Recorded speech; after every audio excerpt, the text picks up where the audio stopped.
Join the dots, a brain teaser for you, if you like. So, a hunt for a 19th century serial killer, a number of car crashes in the 1900s, and World War I spy tactics all led to the modern passport.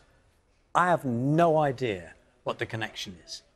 But mathematician presenter Hannah Fry will. She's been looking into the technologies, the everyday technologies that we see in the modern world, and has found the answer to that question and many others in her latest BBC documentary series. We'll get her on to bring us loads of answers. I'm very pleased we can speak to Hannah now. Morning to you, Hannah.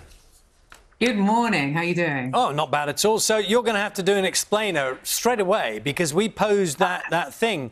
19th century serial killer, car crashes and spy tactics, and then passport. What is it? What is all that?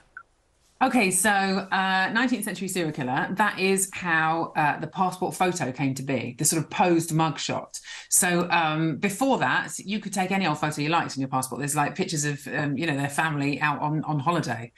Just, have a family passport with everybody in it. But that kind of standardized mugshot, that came from trying to catch serial killers during the Victorian era. What were the other ones? There was the car crashes. Car crashes. OK, so inside the new passports, instead of having a bit of paper which has got like plastic over it, it's like a hardened bit of plastic that they laser your image into.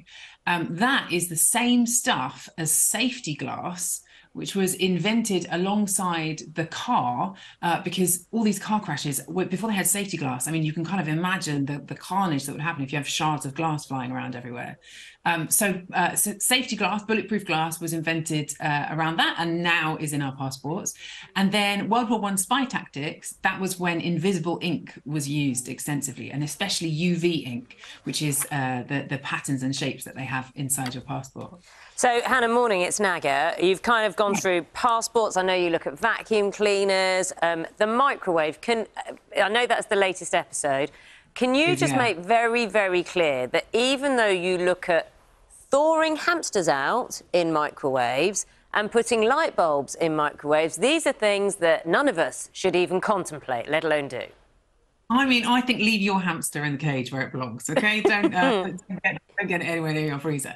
But I think this is the thing. I do think that we are quite complacent about these very mundane objects that we have in our house.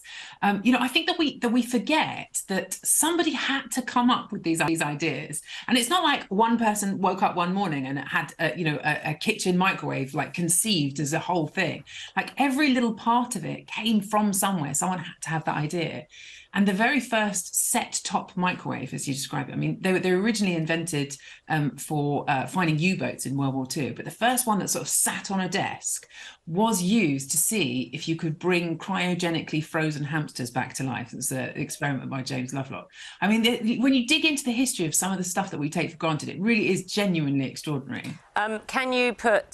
Can you light up a light bulb in a microwave? Because the way they work, and the great joy of the way you explain science is you take something simple like a bottle, half full of water, blow air over it to show how a microwave works. But can you put a light bulb in a microwave? Should you put a light bulb in a microwave? Don't. Okay. But if you do, which I do in the program, you can watch me do it in the program. I think that's the safest way to do it. It will light up. The old school type filament light bulbs, they will light up because what you're seeing is you're seeing. I mean, those work by the filament being heated, and you've got this kind of electromagnetic radiation bouncing around inside your microwave.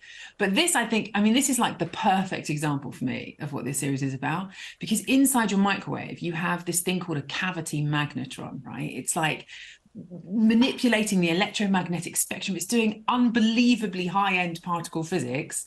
And instead of appreciating it, we just get a bit cross that it doesn't heat up our beans quickly enough, That's a good point. It's a good point. You do need to think about things. Scissors. I know you haven't really looked at scissors, but they're clever, aren't they? I mean, who first thought up scissors? There you are, you're chopping away and suddenly someone goes, how about something that could just go like that? Have you looked into that? I know. I mean, like, this is the thing. Some of the stuff that seems so obvious. Okay, like headphones, wearing them over your head, right? So, like, using your head to kind of balance them. That took ages. Like, people were holding these things. They were holding them to their ears. There was like a chin strap thing. Like, it's crazy how long it takes for the most simple and obvious ideas to come around. Has your exploration into vacuum cleaners made you more or less hygienically minded? Oh, way more. Well, I mean, I did love doing vacuuming already. I'm quite a fan of it. But they took one of my they sort of emptied my vacuum the container. Oh no, I wouldn't give that up. And then analysed it, and it was Grim. I mean, I think everybody's is. Everybody's is. It wasn't. It's not that I'm particularly filthy, Naga. Well, that's for another conversation, I think, Hannah. You shouldn't twirl it around like that. Either picture of you twirling the tube around. Don't do that. Hannah, it's always a joy talking to you. It does sound fascinating, bringing the ordinary and showing just how what we think's ordinary is extraordinary. Hannah Fry, mathematician, author, TV presenter, and of course, the secret genius of modern life, airs on Wednesdays, 8 p.m, BBC Two, and on the iPlayer.